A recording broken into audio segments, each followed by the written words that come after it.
آیت کا انتخاب کیا ہے. ارشاد ہو رہا ہے پروردگار عالم کا اپنے حبیب کو مخاطب کر کے کہ اے میرے حبیب ان سے کہیے، کن سے؟ مسلمانوں سے. کیا کہیے؟ کہ ہمیں تبلیغ رسالت کا کوئی اجر نہیں چاہیے، کوئی معاوضہ، کوئی بدلہ نہیں چاہیے. قل لا اسألکم، نہیں چاہتا کچھ بھی، الا یعنی نہ چاہتے ہوئے بھی کچھ چاہا جا رہا ہے. دیکھیے انسان کی فطرت یہ ہے کہ کم دے کے زیادہ حاصل کرنا چاہتا ہے، اور فطرت انسان یہ ہے کہ کبھی بھی وہ اپنی چاہت کو جو ہے بریک نہیں لگاتا. بھائی دعا کرے گا اللہ میرے پاس بھی کوئی سائیکل سواری ہو جائے. اب سائیکل ہو گئی تو تمنا اس کی بڑھ جاتی ہے، تو اس سے بڑی چیز آ جائے بائک ہو جاتی ہے تو 4 ویلر کے چکر میں، یعنی دعائیں رکتی نہیں ہے، طلب جو ہے وہ بڑھتی چلی جاتی ہے. وجہ کیا ہے؟ یہ فطرت ہے انسان کی، یہ طمع نہیں ہے، یہ فطرت ہے. ایک چھوٹا بچہ ہے، اس کے ہاتھ میں، جس کو ابھی عقل شعور آئی نہیں ہے، معصوم ہے، ایک غبارہ دے دیجئے سفید رنگ کا، اس سے کہیے بیٹا یہ غبارہ ہمیں دے دو، تو نہیں دے گا. اگر آپ چھینیں گے تو روئے گا. زبردستی کر سکتے ہیں، آپ کے پاس طاقت ہے، چھین سکتے ہیں، لیکن اس سے لینے کا ایک طریقہ ہے. کیا ہے؟ وہ سفید رنگ کا غبارہ ہے، وہ نہیں دینے والا ہے. لیکن ایک 7 رنگ کا غبارہ لے آئیے، اب اس سے کہیے بیٹا یہ لے لو اور یہ دے دو، تو اب کیا کرے گا بچہ؟ وہ سفید والا پھینک دے گا اور یہ کلرڈ والا لے لے گا. نہیں لے گا، بڑی خوشی سے لے گا. تو یہ اس کے پاس آیا کہاں سے کہ یہ بہتر ہے یہ کمتر ہے؟ کہا یہ فطرت نے، اللہ نے فطرت میں انسان کے رکھ دیا ہے کہ کم دے کے زیادہ حاصل کرو، کمتر دے کر بہتر حاصل کرو. اب جیسے جیسے بچہ بلند ہوتا ہے ویسے ویسی اس کی چاہت بلند ہوتی ہے.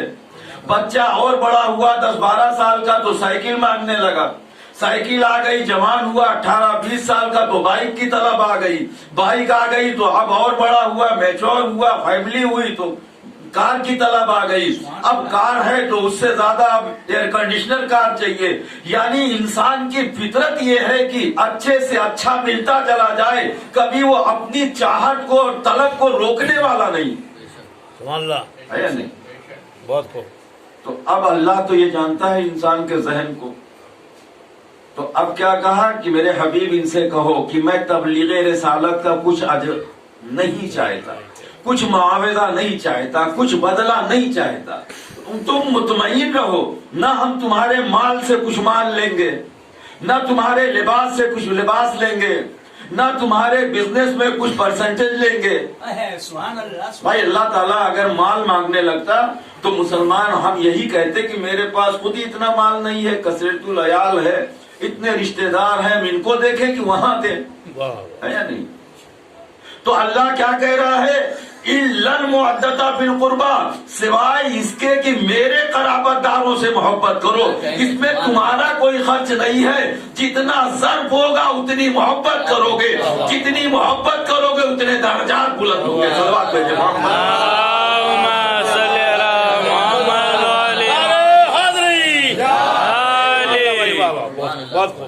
محبت کے اوپر سارا دارومدار. اور اس کے بعد حدیثوں میں کیا آیا؟ من مات علی حب آل محمد فمات شہیدا. یہاں محبت مانگی جا رہی ہے، مودت مانگی جا رہی ہے تبلیغ رسالت کی.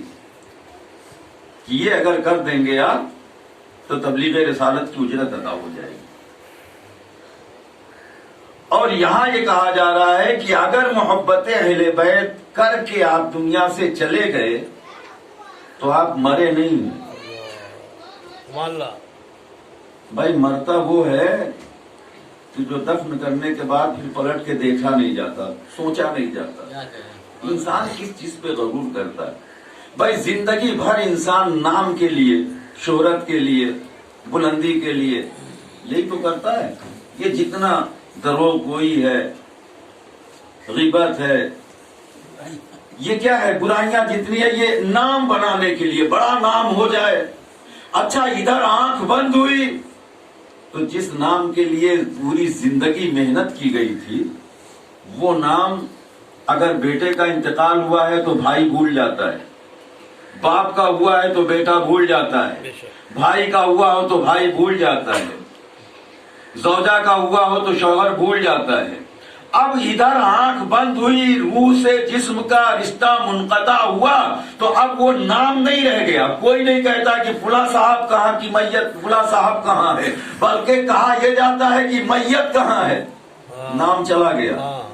اب کہا میت کو غسل خانے پہنچایا نہیں پہنچایا، احمد صاحب کو نہیں، جو نام ہے ان کا نہیں بلکہ میت کو، جو نام کے لیے باپ بھی کہہ رہا میت ابھی آنے والی ہے، میت کو غسل دیا جا رہا ہے، میت کو کفن پہنایا جا رہا ہے، وہ نام لینے والا کوئی نہیں ہے جس نام کے لیے زندگی بھر محنت کی گئی۔ تو انسان تو کس ذوم میں ہے، کس غرور میں ہے، کس تکبر میں ہے، جس نام کے لیے تو نے زندگی بھر محنت کی تھی وہ نام تو تیرا جاتے ہی نہ مٹ گیا، اب تو میت رہ گیا۔ اب میت میں بھی کمال یہ ہے کہ جب ہم دفن کر کے نکل آتے ہیں تو بڑی دشوار رات ہوتی ہے، وہ فشار والی، ادھر آپ نے رکھا ادھر زمین کے دونوں طبقات یوں آ جا کر ملتے ہیں۔ اب ملنا بھی دیکھیے دو طرح کا ہوتا ہے، ایک بہادر آدمی کسی کمزور سے اگر گلے ملے تو کمزور کی تو سانسیں رکنے لگتی ہیں۔ اب ایک یہ ہوتا ہے کہ جب باپ بیٹے سے ملے تو یہ شفقت ہوتی ہے۔ قبر میں بھی فشار دونوں طرح سے ہوتا ہے، شفقت سے بھی ہوتا ہے اور بغیر شفقت کے بھی ہوتا ہے۔ قبر کی بات ہے لیکن انشاءاللہ آپ ضرور محظوظ ہوں گے۔ آپ نے دفن کیا اور دفن کر کے پلٹے، ادھر تلقین پڑھی گئی اور جب آپ دور ہوئے فوراً ہی جو ہے نکیرین آ گئے قبر میں۔ اب وہ تاریخ، اب تک بڑے بڑے گھر میں رہتے تھے، اب وہ تاریخ چھوٹا سا کمرہ، اور اس میں جب آئے اور دو عجیب سی شکل والے نکیرین، تو اب ظاہر سی بات ہے دل ڈوبنے لگا۔ مرنے والے سے اللہ تعالیٰ صرف قوت گویائی چھینتا ہے، وہ دیکھتا بھی ہے اور سنتا بھی ہے۔ جس کا انتقال ہوتا ہے، ہمارے یہاں تو مرتا ہی نہیں ہے کوئی، ہم تو اکثر کہتے ہیں کہ جب کسی کا انتقال ہوتا ہے، انتقال کے معنی ہے کہ ایک جگہ سے دوسری جگہ منتقل ہو جانا، کیونکہ یہ محبت اہل بیت پہ تھے تو مرنے کا تصور ہی نہیں ہے، انتقال ہوا بھائی، انتقال ہوا، یہاں سے وہاں چلے گئے۔ اب یہاں سے دنیا فانی کو چھوڑ کے حیات ابدی حاصل کر لی انہوں نے، تو اب یہاں بھی وہ دیکھ رہے تھے، وہاں بھی دیکھ رہے ہیں۔ اب وہ تاریک قبر ہے، دائیں طرف ایک تھوڑی سی روشنی آئی، پھر بائیں طرف نور آیا، پھر دیکھا سامنے ایک روشنی آئی، سرہانے ایک روشنی آئی، آنکھ کھلی۔ اب وہ تاریکی میں جب تھوڑا روشنی آئی نا تو ہمت بندی، اب آنکھ کھلی۔ نکیرین کو دیکھ کے مرحوم نے آنکھیں بند کر لی، لیکن جب روشنی کا احساس ہوا، آپ آنکھیں بند کر لیجیے، لائٹ جلائیے تو احساس ہوتا ہے لائٹ جل رہی ہے نہیں جل رہی، تو بند آنکھوں سے دیکھا، آنکھ کھولی، کیا دیکھا کہ سر پہ جو ہے چھت جو قبر کی ہے اس پہ ایک بہت بڑا ہائیڈروجن لگا ہوا۔ اب بڑے خوش ہوئے۔ اب یہ جو روشنی داہنی طرف تھی، بائیں طرف تھی، سرہانے تھی، پائتی تھی، تو اب یہ روشنی ایک دوسرے سے، اب نکرین کھڑے ہوئے ہیں، روشنی کو دیکھا تو یہ سب خاموش ہو گئے، کنارے ہو گئے۔ تو انہوں نے پوچھا داہنے والے نے بائیں سے کہ بھائی آپ کون ہیں؟ تو اس نے کہا ہم ان کی نیکیاں ہیں جو اس نے دنیا میں کی تھی، وہ ہم روشنی بن کے ان کی تاریخ قبر میں روشنی کرنے آئے۔ بائیں والے نے دائیں سے پوچھا آپ کون ہیں؟ کہا ہم ان کی نمازیں ہیں۔ دیکھیے نماز کہاں کہاں کام آتی ہے، ہم ان کی نماز ہیں۔ آپ کون ہیں؟ کہا ہم ان کے روزے ہیں۔ آپ کون ہیں؟ ہم ان کے حج ہیں، عمرے ہیں، امر بالمعروف ہیں۔ اچھا جب سب نے ایک دوسرے کا تعارف حاصل کر لیا تو سب نے کہا کہ ہم لوگوں کی روشنی بڑی کم ہے۔ بھائی جتنا عمال کیا تھا اتنی روشنی تھی، جو قضا کیا تھا، جو چھوڑ دیا تھا، وہ تو ظاہر سی بات ہے پورا پاور نہیں آیا تھا، ہلکی ہلکی تھی۔ لیکن وہ جو ہائیڈروجن تھا جس سے پوری قبر جگمگا رہی تھی، تو یہ چاروں نے کہا کہ ہم تو لوگ تو نیکیاں ہیں، یہ نماز ہے، روزہ ہے، یہ نیکیاں ہیں، یہ حج ہے، یہ زکوٰۃ ہے، لیکن روشنی بہت کم ہے، یہ کون ہے؟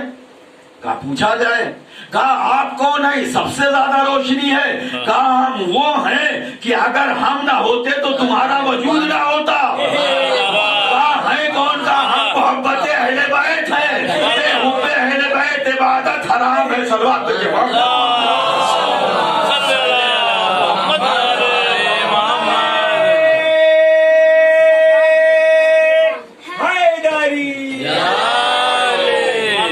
ہم محبت اہل بیت۔ دیکھیں محبت اہل بیت کہاں کام آئی؟ یہ چھوٹی سی قبر جو ہے نا، اس کو الدنیا مزرعۃ الآخرہ، یہ دنیا آخرت کی کھیتی ہے، دنیا کا کوئی وجود ہی نہیں ہے۔ جیسے مسافر جاتا ہے ٹرین میں، کتنی دیر تک آپ رہتے ہیں؟ بس یہی ہے دنیا آپ کے لیے۔ مثال ٹرین کی ہے، آپ نے ریزرو کیا ہو، سارا سامان لے کے ہو، بالکل فرسٹ کلاس برتھ پہ ہو، بیٹھے ہوئے ہیں اسی کوچ میں، اپنی منزل پہ پہنچ گئے، لیکن وہاں کے لیے کیا کیا؟ راستے میں تو آپ کا کام ہو گیا، اب جب وطن پہنچے تو وہاں لائٹ ہی نہیں ہے، گرمی کا دن ہے، مئی جون کا، لائٹ ہی نہیں ہے۔ تو یہ دنیا جو ہے آخرت کی کھیتی، معصومین فرماتے ہیں دنیا مزرعۃ الآخرہ، یہ مسافر خانہ ہے، یہاں پہ جو کچھ ہم کریں گے تو آخرت کے لیے اگر کریں گے تو بات اور ہوگی، اور اگر دنیا کے لیے کریں گے تو بات اور ہوگی۔ جیسے زمین میں ہم لوگ جو پیداوار کرتے ہیں، تو جیسا کھیت کو ہم سنوارتے ہیں، اس کے بعد یہ بھی دیکھتے ہیں کہ بیج اس میں نمبر 1 کا ہو۔ اگر مرا ہوا بیج ڈالیں گے تو فصل، بیج بھی 1 نمبر کا ہو، اور بیج بھی ڈال دیا، زمین بھی ہموار کر دیا، اس کے بعد ہم خاموش ہو گئے کہ اب جو اپنے وقت پہ فصل آ جائے گی تب بھی نہیں ملنے والی، کیونکہ اس میں گھاس پھوس پودے یہ وہ سب آ جائیں گے۔ اس کی دیکھ بھال بھی کرنا ہے، وقت با وقت ان کو پانی بھی دینا ہے، سینچنا بھی ہے، نرائی گڑائی بھی کرنا، سب کچھ کرنا پڑے گا اگر اچھا نتیجہ چاہیے۔ بس یہی فرق ہے، یہی بالکل سیم یہی فارمولا ہے اپنی اولاد کے لیے۔ اگر آپ چاہتے ہیں کہ آپ کی فصل اچھی ہو آخرت کی، تو اولاد کی تربیت اچھی کرنی پڑے گی۔ اگر تربیت یہاں اچھی کر دی، بھائی اسے آپ نے کانوینٹ میں پڑھایا، اسے یہ معلوم ہی نہیں ہے سورہ فاتحہ کیا ہوتا ہے۔ ایک جہاں مجلس پڑھنے گئے، ہم نے کہا سورہ فاتحہ سورہ توحید، کہنا مولانا سورہ فاتحہ میں نے بہت سنا، کہتے کسے ہیں؟ سورہ فاتحہ کہا کسے جاتا ہے؟ تو اب جو انگلش میں پڑھا ہوا ہو تو وہ سورہ فاتحہ کیا بتائے گا؟ تو کم سے کم اتنی ذمہ داری ہماری ہے اپنی آخرت کو بنانے کے لیے، اپنی کھیتی کو لہلانے کے لیے، کہ بچوں کو کم سے کم ابتدائی تعلیم بتا جائیں کہ آپ کے مرنے کے بعد کم سے کم ایک سورہ فاتحہ آپ کو دے دیں۔ صلوات پہ جماعت